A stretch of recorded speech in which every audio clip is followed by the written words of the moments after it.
secara tradisi keluarga saya itu NU ibunya. Bapak saya tahlilan, bapak saya meninggal juga ditahlili. Kami main juga nyekar kuburan, bahkan tabur bunga gitu ya. Jadi ya secara tradisi saya NU lah, walaupun nggak punya kartanu dan nggak ingin juga gitu kan. Soalnya saya juga punya guru-guru dari Muhammadiyah.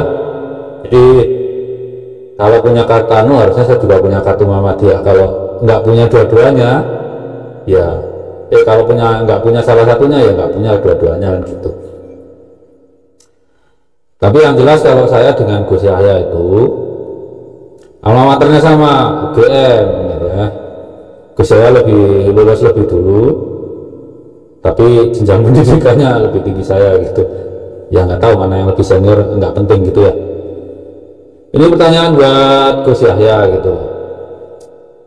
Dalam perkara nasabah alawi, Gus Yahya kan selalu berulang kali menyatakan nggak perlu nanya dalilnya apa.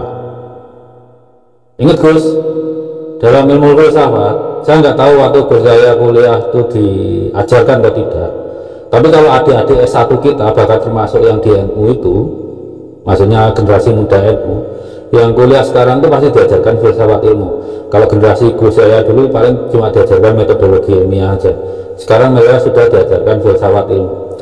Dalam filsafat ilmu itu beban untuk pembuktian pada suatu klaim adalah pada yang mengklaim, bukan pada yang menolaknya gitu ya. Jadi untuk Gus Yahya dalam perkara nasabah alawi gitu, saya nggak tahu Gus Yahya dulu dapat kuliah filsafat ilmu atau enggak, kemungkinan enggak. Tapi adik-adik kita NU yang sekarang belajar S1 itu Gus, itu belajar. Jadi Gus Yahya harus mampu menjelaskan ke mereka gitu ya. Bukti apa yang membuat Gus Yahya percaya bahwa nasabah alawi itu tersambung ke Rasulullah? Nasab itu fenomena historis dan biologis loh Gus. Mas Rumel apa sih sudah bilang gitu. Jadi harus bisa dibuktikan dari dua aspek keilmuan itu. Aspek historis berarti metodologi ilmiahnya harus mengikuti ilmu sejarah, dan aspek biologis harus mengikuti metodologi ilmu biologi. Saya berani bilang di sini bahwa filogeni, jadi silsilah balawi secara genetik itu tidak fit dengan narasi kitab suci tentang keluarga Bani Ibrahim. Jadi jarak genetik antara Kohanim haplogrup G P15 haplogrup GM201 ya, ini datanya di P15 saja. Haplogrup GM201 antara yang Kohanim, keturunan yang mengaku keturunan Nabi Harun, dengan yang mengaku keturunan Imam Ali, itu ketemu kakek bersamanya 20.800 tahun yang lalu Gus. Itu nggak mungkin Nabi Ibrahim, karena Nabi Ibrahim itu kalau dari paper-paper yang saya baca, walaupun metodenya mencocokkan antara narasi kitab suci dengan kejadian-kejadian yang dicatat sejarah, Nabi Ibrahim itu nggak mungkin lebih tua dari 6.000 tahun yang lalu gitu. Jadi sebagai kali ini pertanyaan saya adalah Gus Yahya sebagai alumnus UGM, bukti apa yang membuat Gus Yahya menerima kebenaran bahwa Balawi ini keturunan Nabi Ibrahim? Itu pertanyaan pertama. Pertanyaan kedua terkait dengan pidato Gus Yahya, saya lupa eventnya apa, bahwa NU akan membuat semacam diklat gitu lah, membentuk calon-calon pemimpin NU dari, ya tentu saja dari NU, dari taruna-tarunanya NU gitu. Bahkan syaratnya terlalu tinggi gitu ya, TOEFL berapa, TOEFL 660, paper based TOEFL gitu ya. Padahal doktoral aja minimal cuma 550, kalau kita ke kuliah luar negeri atau dalam negeri seingat saya cuma 530. Nah ini dalam perkara nasab ini, apakah Gus Yahya itu sudah menunjukkan, memberi teladan pemimpin yang adil? Hal ini sepertinya Gus Yahya lebih baiklah dari saya tentang wasiat-wasiat dari dari ulama-ulama Islam generasi salaf depan. Imam Ali itu pernah berkata, bahwa pemimpin kafir yang adil itu lebih baik daripada pemimpin yang beriman tapi zalim, gitu kan. Jadi adil itu posisi syarat sebagai pemimpin, beriman itu syarat berikutnya, gitulah. Apakah Gus Yahya dalam masalah nasab balawi ini sudah bersikap adil? Pertanyaan saya, adil itu kan harus objektif kan Gus? Jadi kalau Gus Yahya adil, harusnya tidak boleh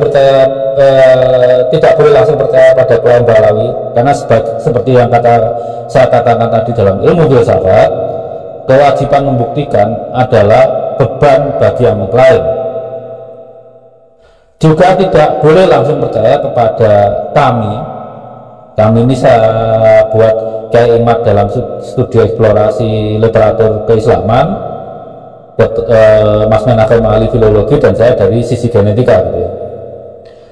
Seharusnya kalau Gus Yahya adil itu membentuk tim investigasi. Kenapa? Ini berkaitan dengan Rasulullah Muhammad bin Abdullah Sallallahu Alaihi Wasallam, gitu ya. Dan itu stakeholdernya adalah umat Muslim, nggak cuma aku aja, dan nggak cuma Mukibin saja, dan nggak Robito Alawiyah. Mereka bukan Robito Alawiyah, terus Robito Alawiyah, gitu. Jadi kalau mau adil, buat tim investigasi. Saya mengajukan ini kepada Habib Miftahul Ahyar dan nggak ada tanggapannya. Ya mungkin nggak tahu kenapa nggak menanggapi. Itu sikap yang adil, Gus. Pengadilan kan juga nggak langsung memutuskan siapa yang bersalah, harus diadili, diperiksa bukti-buktinya, divalidasi, mendengar tim ahli pakar, gitu. Apakah NU pernah gitu? Enggak kan? Basul Masalah juga nggak pernah.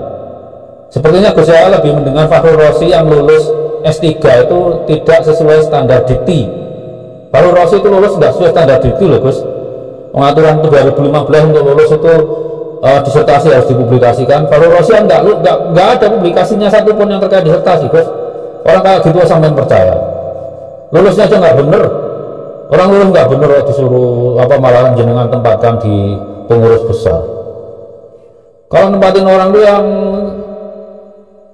menuhi lah, Gus. Kalau bahasa elektroniknya noise level itu loh, di atas batas minimal gitu. Fakhrul Razi itu nggak memenuhi batas, Gus. Ilmiah menurut Fakhrul Razi itu mungkin sama dengan ilmiahnya versi Wafi atau Muhammad Nuruddin, ilmiah versi sektarian. Jadi itu dua itu aja pertanyaan saya, Gus. Bukti apa? Karena kami nggak bertanya dalilnya mereka keturunan Nabi, enggak. Apa buktinya mereka keturunan Nabi? Ini abad 21, Gus, bukan abad 15. Bahkan pada abad 15 dulu, Kesultanan Turki itu pernah menyapu Sayyid abal-abal itu. Ada di papernya Profesor Hulyatsen Bakal itu. Ya kalau dulu belum ada tes DNA, kalau sekarang kan sudah ada. Apalagi jenengan sudah deklarasikan fikih peradaban. Cuma ya saya nggak tahu peradaban maksud jenengan itu peradaban abad 9, 15, sampai 21 gitu. Apakah yang mau ditahan peradabannya di abad 15 nggak maju-maju sampai kita diketawain saudara-saudara kita yang Muhammadiyah gitu nanti? Ya, nggak tahu saya. Itu pertanyaan pertama. Bukti apa yang membuat Gus Yahya percaya nasab Balawi itu nyambung ke Rasulullah? Ini pertanyaan antar sesama keluarga UGM. Yes, itu ya nggak bertanya sebagai jenengan sebagai ketum PBN. Atau boleh lah saya bertanya kepada jenengan sebagai cucunya Mbah Bisri Mustafa gitu. Yang kedua, itu tadi apakah bahwa jenengan itu sudah deklarasikan ada diklat tim untuk calon-calon pemimpin dari NU.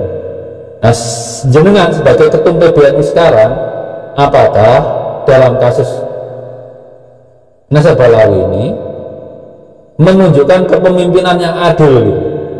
Itu aja. Apakah tindakan jenengan selama ini sudah adil? Apakah sudah ada proses yang adil terhadap semua yang terlibat dalam polemik nasab ini? Gitu aja. Ingat yang salah satu yang terlibat siapa Gus? Rasulullah. Beliaunya sudah nggak ada. Kita lah yang harus menyelesaikan. Karena ini menyangkut keluarga beliau, menyangkut keluarga baginda Rasulullah Alaihi Wasallam, dan kita sebagai stakeholdernya. Kita umat Muslim itu keluarga Rasulullah juga gitu. Itu aja Gus. Apa bukti yang membuat jenengan percaya bahwa Alawi itu sebagai keturunan Rasulullah? Yang kedua, apakah jenengan dalam perkara nasab ini menunjukkan teladan kepemimpinan yang adil? Ini sedikit menyimpang dari topik ya, tentang buku teman-teman ya. Makanya saya jarang online juga. Rencana awalnya buku itu kan di ISBN kan. Ternyata ada persyaratan minimal yang tidak terpenuhi di versi awal buku itu. Jadi untuk yang menunggu versi cetak, mohon bersabar agar saya bisa memenuhi persyaratan yang dipersyaratkan Perpusnas. Karena saya juga punya pekerjaan utama, ya itu dikerjakan di sela-sela waktu saya. Jadi tunggu saja. Yang terlanjur beli digital tidak perlu khawatir, karena kalau sudah beli digital maka versi update-nya nanti akan diupload. Kalau sudah saya umumkan tinggal di-download lagi aja. Ya kan saya sudah kasih tahu tuh. Ya udah gitu aja. Terima kasih.